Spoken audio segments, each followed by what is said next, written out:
দিনটো গৃহস্থলীৰ গেবাৰী খাটি জিৰাবলৈ জানো সময় পোৱা? ভোকৰ জোখাৰে ৰুটি খাবলৈ পোৱা নে? ইফালে নিশা গিৰিহঁতক তোমাৰ শৰীৰটো দিবলৈ বাধ্য। আঠ বুঢ়ী হোৱালৈকে কেঁচুৱা জন্ম দিয়েই থাকা।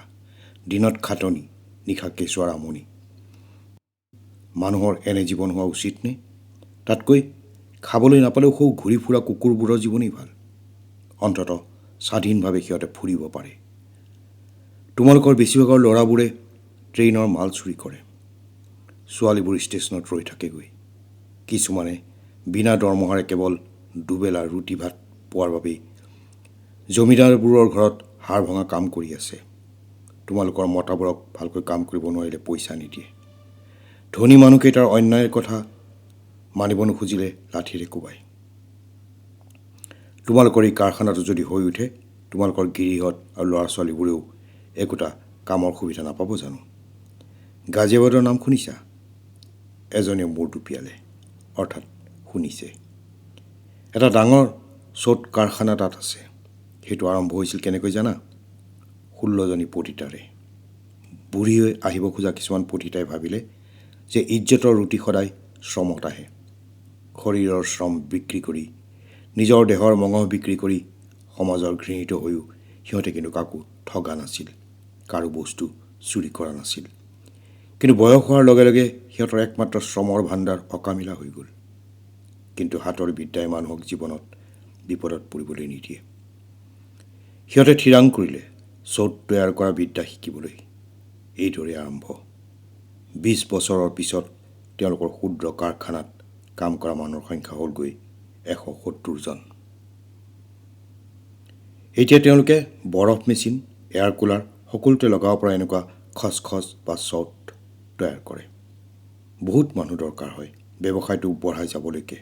গতিকে তোমালোকে থিৰাং কৰা, পইচা প্ৰথমেই লাগিব নে কাম প্ৰথমেই শিকিবা? ইমান পৰ সুদীৰ্ঘ বক্তৃতা দি সঞ্জীৱে প্ৰশ্নটো কৰি থমকি ৰ'ল। বৰ্ষাই সবিস্ময়েৰে অপূৰ্ব ভংগীমা আৰু বাগ্মিতাৰে দক্ষতা দেখুওৱা সঞ্জীৱলৈ তধা লাগি চাই আছিল।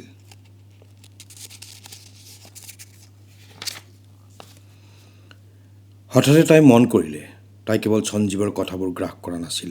তাইৰ কাষত ৰোৱা তিৰোতাবোৰে ইমান পৰে মন্ত্ৰমুগ্ধ হৈ সঞ্জীৱৰ বক্তৃতা শুনি আছিল। দীঘলকৈ টানি লোৱা সিহঁতৰ ঘোমটাবোৰ বেছিভাগৰে মূৰৰ পৰা খহি পৰিছে। অপলক নেত্ৰেৰে সিহঁতে আপোন যেন লগা মানুহটোৰ মুখলৈকে চাই আছে। কি হ'ল? নকলা যে? পইচা লাগিব নে কাম শিকিবা? দুবাৰকৈ সুধিলতে সকলোৰে সম্বিত ঘূৰি আহিল। পইচাৰ কথা সোধা তিৰোতাজনীয়ে প্ৰথমে মাত মাতিলে, নাহি কাম পাহেলে, আজ সে কাম শুৰু। কি নাম তোমাৰ? সঞ্জীৱে সুধিলে। লাজকুৰীয়া হাঁহি মাৰি তাই ক'লে, মায়া। বাকী কেইজনীও হৈ বৰ দিলে। সিহঁতে যেন অজানা জগত এখনৰ পৰা হাত বাউল পালে। এজনী আলহীয়া তিৰোতাই কন্দনমোৱা হৈ হঠাতে সঞ্জীৱক ক'লে, তোৰ বহুত আয়ুস হওক বোপাই। তিৰোতা মানুহৰ দুখৰ কথা বুজা মতা মানুহ দুনিয়াত আছিল বুলি নাজানিছিলোৱেই। আজি তোক দেখিলোঁ। আমাৰ গিৰিহঁতবোৰো দেখোন একোজনী মাইকী মানুহৰ পেটৰ পৰাই জন্ম হোৱা। তথাপিও দেখোন সিহঁতে মৰমৰ মাত এষাৰকে নিদিয়ে। তোক কোনজনী ভাগ্যৱতী মাৰে জন্ম দিছে নাজানো। মোৰ নমস্তে তেওঁক জৰুল দিবিগৈ। এই বুলি মানুহজনীয়ে আৱেগতে সঞ্জীৱৰ মূৰত খহটা হাতখন বুলালে। কিন্তু ইয়াতেই সমাপ্তি নঘটিল। বৰ্ষাই দেখিলে মানুহজনীৰ দুয়োখন হাত সঞ্জীৱে হঠাতে নিজৰ হাতৰ মুঠিত লৈ চুমা খালে আৰু শীৰ্ণকায় কাছৰ ৰঙা নীলা সুতুৰা পৰা হাত দুখন পৰম আৱেগেৰে সি নিজৰ বুকুত হেঁচা মাৰি ধৰি থাকি এৰি দিলে। তাৰপিছত এক মুহূৰ্তও আৰু তাত নৰৈ সঞ্জীৱ কোবাকুবিকৈ মেচু নৈৰ ফালে গতি কৰিলে। সি বৰ্ষালৈ এবাৰ উভতি নাচালে। কিংকৰ্তব্য বিমূঢ় হৈ বৰ্ষা সঞ্জীৱৰ পিছে পিছে মেচু নৈৰ ফালে ধাৱমান হ'ল। সঞ্জীৱৰ হঠাতে কি হৈ গ'ল? আঠবয়সীয়া মানুহজনীয়ে সঞ্জীৱৰ কি মোক্ষম স্পৰ্শকাতৰ অন্তঃস্থলত জোৱাৰ তুলিলে, যাৰ বাবে সি ইমান আৱেগিক হৈ পৰিল। প্ৰত্যেক মানুহৰ মাজতে কিজানি একোজন ৰহস্যময় মানুহ সোমাই থাকে। এই ৰহস্যময় সত্তাৰ উপস্থিতিত কেতিয়াবা মানুহ নিজেই চমকি উঠে। তেতিয়াই নিশ্চয় প্ৰশ্ন হয়, মই কোন বুলি। যিদৰে বৰ্ষাই নিজক নিজে সোধে, প্ৰকৃততে তুমি কোন? কি বিচাৰি থকা বাৰু সকলো সময়তে? এই অনন্ত প্ৰশ্নৰ সমিধান নাই। কিন্তু মানুহে জীৱনৰ কোনোবা ক্ষণত এই প্ৰশ্নটো কৰি চমকি উঠে, আৱেগ বিহ্বল হয়। সঞ্জীৱেও এই মুহূৰ্তত নদীৰ পাৰৰ নিৰ্জনতাত এই প্ৰশ্নটোকে নিজক কৰিব, সেই কথা বৰষাই বুজি উঠিছে। মাতৃহীনা বিনোদিনীৰ দেউতাকে দ্বিতীয় বিবাহ কৰাৰ পাছত তাই অভিমানত ফাটি পৰিছিল। বিনোদিনীয়ে সৰুৰে পৰাই দেখিছিল তাইৰ মৰমীয়াল মাকজনীয়ে এজনী কন্যা জন্ম দিয়াৰ 10 বছৰ পাছতো এটি ল'ৰা সন্তান জন্ম দিব নোৱাৰাৰ বাবে চুবুৰীয়া, আত্মীয় স্বজন আৰু আইতকৰ পৰা গালি, ককৰ্থনা সকলো সহ্য কৰি থাকিব লগা হৈছিল। নিশা দুপৰলৈকে মানুহজনীয়ে এখন ভৰা ঘৰৰ সকলো কাম বন কৰিছিল। ঘৰৰ সকলো মানুহ, আনকি তাইৰ দেউতাকেও নাকৰ শব্দ কৰি টোপনিত লালকাল দিয়াৰ পাছত বিনোদিনীৰ মাকজনী কোঠালিত সোমাইছিলহি। মাত্ৰ বিনোদিনী সাৰে থাকিছিল। মাকে ৰান্ধনীঘৰ মুচি কাচি ভৰি হাত ধুই যেতিয়া বিচনাখনত উঠিছিল, বিনোদিনীয়ে মাত লগাইছিল, মা, ইমান দেৰি কৰিলা? তই হ'বলৈ খোৱাই নাই। বেগতে টোপনি যা, পুৱা স্কুল যাব লাগিব। মই বাৰু মূৰটো মোহাৰি দিম, তই টোপনি যা। সদায় এই একেই কথাৰ পুনৰাবৃত্তি। বিনোদিনীয়ে মাকৰ হালধি, তেল আৰু জুইৰ ধোঁৱাৰ গোন্ধ লাগি থকা কাপোৰ সাজৰ গোন্ধত টোপনি গৈছিল। মাকক তাই সজোৰে সাবত মাৰি ধৰি চুমা এটা খাইছিল। এনেকুৱা মুহূৰ্তবোৰত বিনোদিনীয়ে কেতিয়াবা সবিস্ময়েৰে অনুভৱ কৰিছিল মাকেও চুপি উঠিছে। বিনোদিনীয়ে কেতিয়াও ইয়াৰ অৰ্থ বিচাৰি নাপায়। মাকে বিনোদিনীক সাবতি ধৰাৰ সময়ত কিয় কান্দে? এদিন তাই সুধিছিল, মা, তই কেতিয়াবা মোক সাবতি কিয় কান্দ? আজিৰ পৰা নাকান্দো বাৰু। নহয়, কিয় কান্দ সুধিছোঁ। তই মা হ'লে বুজিবি। মা হ'বলৈ বহুত কষ্ট দেখোন। আমাৰ নুপুৰ খুৰী যে কেঁচুৱা জন্ম দিয়াৰ সময়ত চিঞৰি চিঞৰি মৰি থাকিল, মই মা নহওঁ কোনোদিন। চি, মাজনী, এনেকুৱা কথা নকয় নহয়। সকলো ভাগ্য মানুহৰ। মা নহ'লে পৃথিৱীৰ মানৱকুল নোহোৱা হৈ যাব, সৃষ্টি বন্ধ হৈ যাব, জীৱ জন্তু নোহোৱা হৈ যাব। মা, নুপুৰ খুৰীৰ চিঞৰবোৰ শুনিও ঘৰৰ মানুহবোৰে কিয় গালি পাৰিছিল? নুপুৰে আগতে ছোৱালী এজনী জন্ম দিছিল, পিছৰজনীও ছোৱালী জন্ম হ'ল। পিছে পিছৰবাৰ মানুহজনী কিবা অসুখ হৈ আছিল, ভালকৈ নোচোৱালে, চিকিৎসাও নাপালে। গাঁৱত ডাক্তৰ নাছিল সেই নিশা। দ্বিতীয় ছোৱালী জন্ম হোৱাৰ পাছত তেজ বন্ধ নোহোৱা, তই এইবোৰ জানিব নাপায়। মুঠতে ভাগ্য তাইৰ। এই ভাগ্য বোলা বস্তুটো কি মা? মই তাক পালে কোঠাৰ এখনলৈ ঘপিয়াই ভাঙি টুকুৰা কৰি জুইত ভৰাই দিম। কি অমংগলীয়া কথা কওঁ এইজনী। ভাগ্যই আমাক লৈ ফুৰে, আমি ভাগ্যৰ ওচৰত অসহায়। সেইবাবেইতো তাৰ ইমান অতপালি। তহঁতে ভাগ্যক ভয় কৰ বুলি জানে। ভাগ্যৰ ওচৰত তহঁত সৰু হৈ থাক, তাৰ দৰ্প চূৰ্ণ কৰিব নোৱাৰ। ৰাৱণৰ দৰ্প চূৰ্ণৰ নিচিনাকৈ। তই এতিয়াও অকণমানিজনী, শুই থাক। ছোৱালী মানুহে ভাগ্যক উপহাস কৰাটো আৰু ভয়ংকৰ কথা। ছোৱালী মানুহৰ প্ৰতি ভাগ্য তাৰমানে আৰু নিষ্ঠুৰ। মা, তয়ে দেখোন কলি, ছোৱালী নহ'লে সৃষ্টিয়েই বন্ধ হৈ যাব। সৃষ্টি শক্তি আমাৰ হাতত থাকোঁতেও আমি ভাগ্যলৈ কিয় ভয় কৰিব লাগে?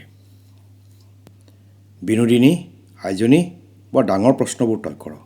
মানুহে তোক এনে প্ৰশ্ন কৰিলে বেয়া বুলিব। তোৰ বয়স হোৱা নাই, শু বুলিছোঁ নহয় এতিয়া। মাকে ধমক দি দিয়ে। তথাপিও বিনোদিনীয়ে ফুচফুচাই কয়, মা, তই যিমান বুজাও মই ভাগ্যক নেৰিছোঁ কিন্তু। আৰু মই থাকোঁতে তইও কোনো ভাগ্য চাগ্য লৈ ভয় নকৰিবি, নাকান্দিবিও।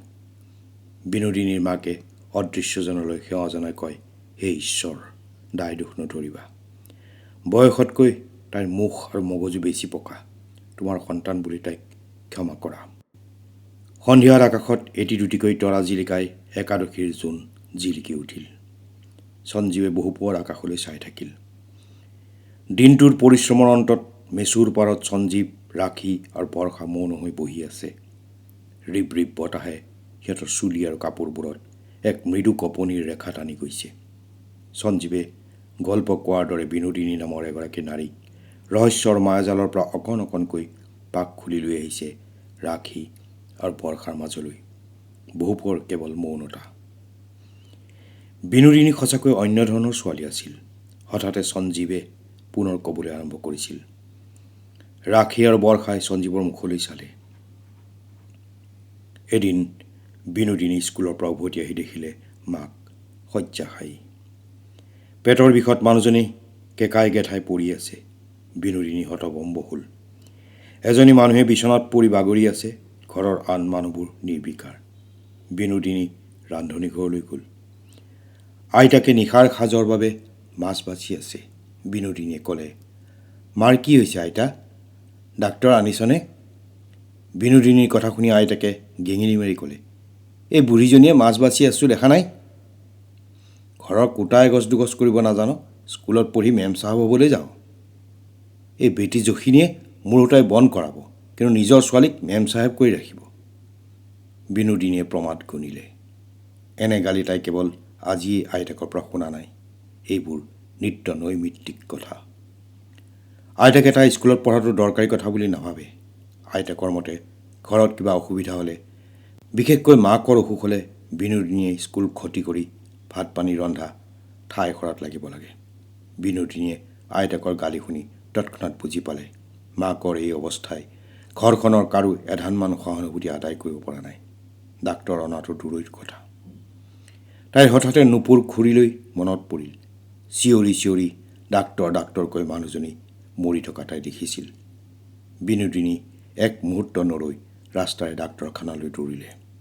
বাটত যাওঁতে তাই দেখিলে সদায় থকাৰ দৰেই দেউতাকে তাহাঁতৰ চুবুৰীয়া মহেন বণিকৰ ঘৰৰ বাৰান্দাত বিৰি হুপি তাচ খেলি আছে।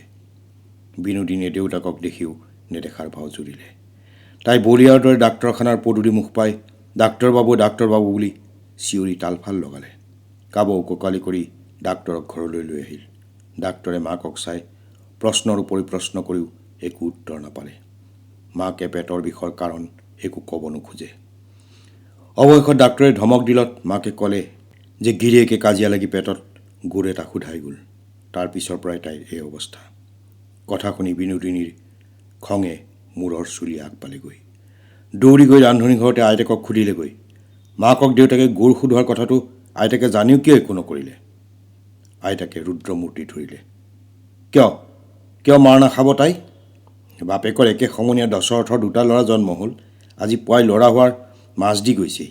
যোৱা 10টা বছৰ এটা ল'ৰা তাই ফুকাব নোৱাৰিলে। বাজি কুলক্ষণী। কিয় মই থাকোঁতে মাক বাজি বুলি কৈছা? কিয়? বিনোদিনীও মনে মনে নাথাকিল। ছোৱালী হোৱা আৰু নোহোৱা একেই কথা। ল'ৰা নথকা মাইকীক বাজি বুলিয়ে কয়। আইতাকে মুখ জোকৰা দিলে। বিনোদিনীৰ হঠাতে কিনো হ'ল?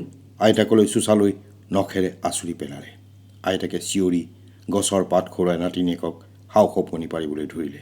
ঠিক তেনে সময়তেই বিনোদিনীৰ বাপেক আহি উপস্থিত হ'ল।